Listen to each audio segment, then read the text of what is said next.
अस्सलाम वालेकुम वरहमतुल्लाहि वबरकातुह। हमारे मुस्लिम मुआशरा को इस्लाह की सख्त ज़रूरत है और इसके ऊपर लोग मजलिस भी कर रहे हैं, बड़ी बड़ी मजलिसें भी हो रही हैं कि इस्लाह मुआशरा के नाम पे, तालीमी बेदारी के नाम पे।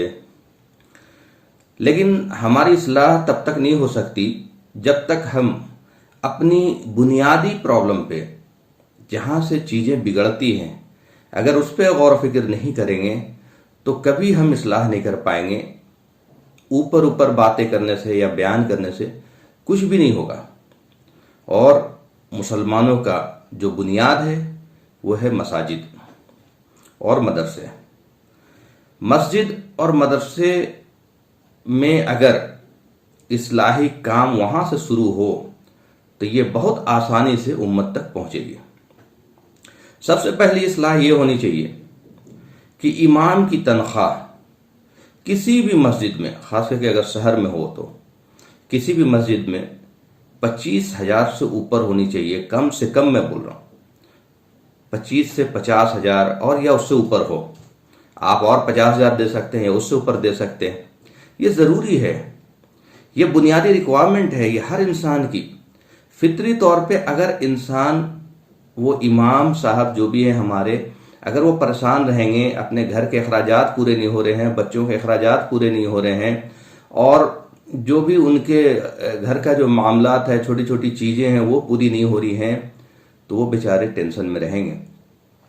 और जब वो खुद टेंशन में होंगे, जब वो खुद पूरी तरह से मुतमईन नहीं होंगे, तो वो हमें लीड क्या करेंगे। कौम को लीड करने के लिए जो इमाम चाहिए वो एक तरह से खुद कफील हो, बाएतमाद हो और उनके ऊपर किसी तरह का कोई प्रेशर ना हो। देखिए, या तो ज़्यादा सैलरी आप दे करके एक इमाम रखें या 2 इमाम रखें। अगर आप कम सैलरी देते हैं, 2 इमाम रखें और फिर उनको मौका दें कि अपनी रिस्क की जो कमी है वो भी बाहर से पूरी कर सके, मतलब वो कमा सकें, कुछ कर सकें। इसमें कोई बुरी बात नहीं है, कोई गलत बात नहीं है। रिस्क हासिल करना ये हर मुसलमान की जिम्मेदारी है, तो उनको भी रिस्क हासिल करने में किसी तरह की कोई कबाहत नहीं होनी चाहिए। हाँ, जो आसानी से, चूँकि उनकी इमामत की ड्यूटी है। लेकिन होती क्या है कि इमाम अगर 1 मिनट लेट हो जाए तो सारे नमाजी मुक्तदी ऐसे देखते हैं जैसे पता नहीं कौन सा गुनाह कर दिया।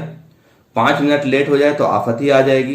तो आपने तो हमने उनको बंधुआ मजदूर बना रखा है कि 1 सेकंड वो लेट नहीं होना चाहिए। तो ये बंधुआ मजदूरी नहीं तो और क्या है।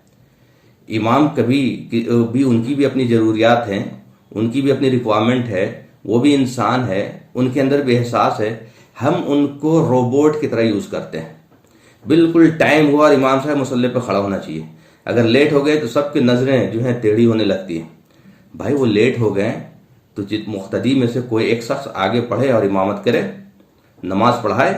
वो अपने काम से वो मुतमईन होना चाहिए कि अगर वो आधा घंटा भी लेट हो रहे हैं बाहर में तो उनको इत्मीनान होना चाहिए कि भाई मेरे ऊपर कोई आँच नहीं आएगी, कोई ना कोई मुक्तदी जो है नमाज पढ़ाएगा। और ये मैनेजमेंट की तरफ से भी होनी चाहिए।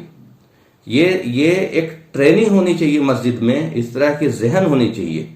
वरना देखिए, सारे बुरे हाल हमारे अगर हैं तो उसके लिए हमारा बुनियाद जो है उसमें बिगाड़ है। चाहे मस्जिद की बात करें, चाहे मदरसा की बात करें।